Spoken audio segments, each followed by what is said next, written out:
everybody, Dawn here with Candy Cane Ridge. Today I'm going to be showing you how to make this cute 9-patch trio. Perfect to put under a candy bowl and to use up all those 2.5-inch scrappy squares that you have. Make sure you hit the like and subscribe button so you don't miss another video. Let's go.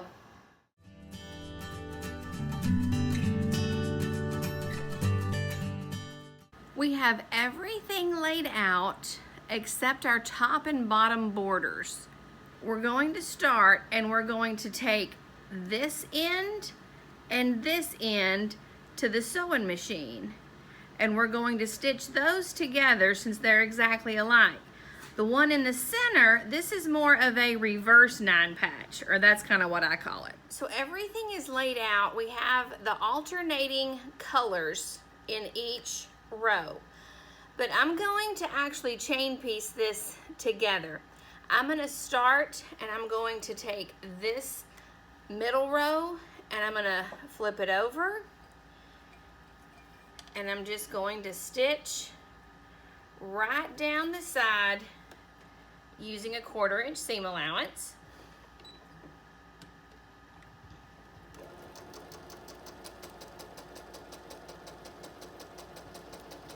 Now, without taking this out, I'm just going to flip the center square over, match up the sides.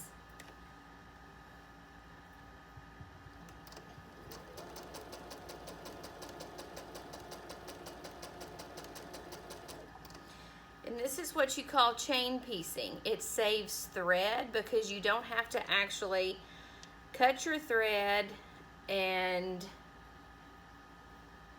start it all over.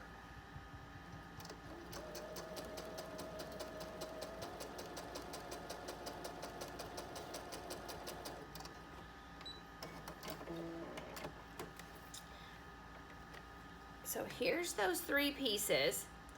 I'm going to actually finger press towards this grayish purple color. By doing that, my seams are going to be going in the opposite directions. So when we actually stitch this row to this row, my seams will actually nest.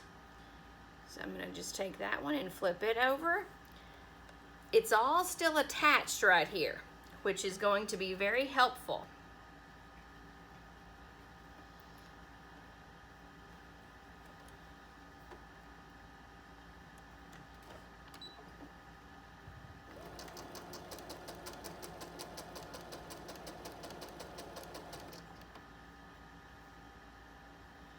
I'm just going to take this one, flip it over.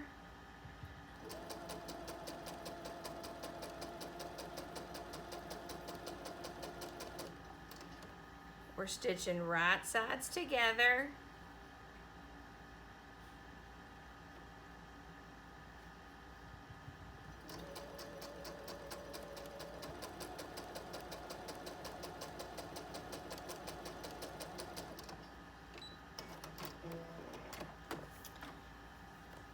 And again, I'm going to finger press my seams towards this darker fabric.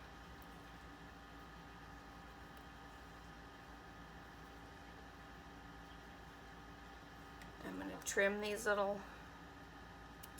threads right here. Now it's all together. So I'm going to take the top and I'm going to fold it down. I'm hoping you can see that the seams are going in the opposite directions. So I'm going to take them and just kind of what we call nest them together. I am going to pin this. If you've watched any of my videos, pretty much you know that I'm not a pinner, but these I'm going to pin just to make sure they don't move. I'm also going to pin this end down here. It just kind of helps to stabilize them.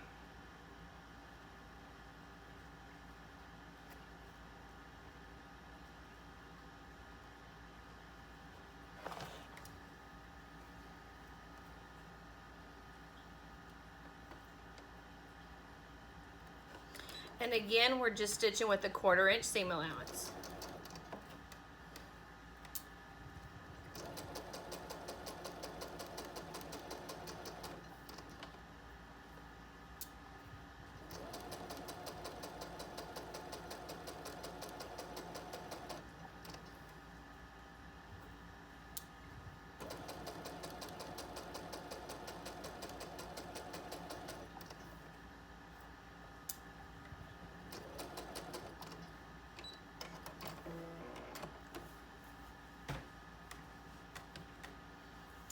And there we have our little matched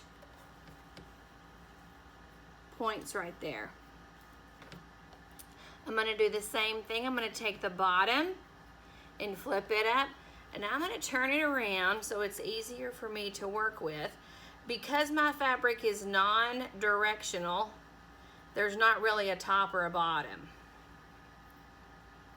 So if you do have directional fabric, you need to pay attention to that.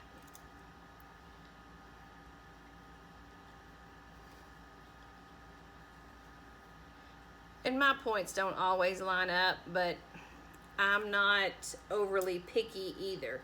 Do I want it to look nice? Yes. Am I gonna stress because it's a little bit off? No, I'm not.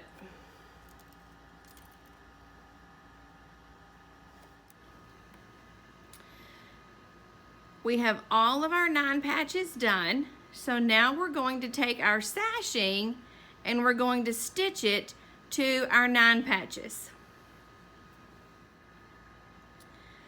We have our sashing stitched on. Now we're going to add our top and our bottom border.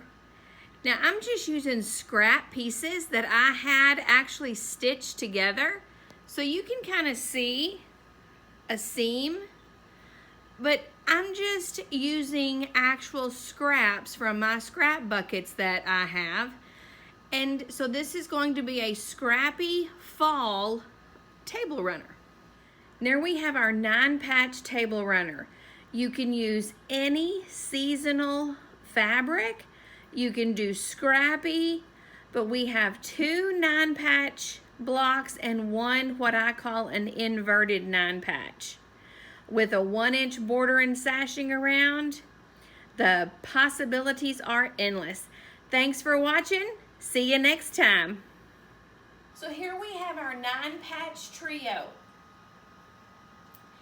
This is a fun project to use up all those leftover scraps.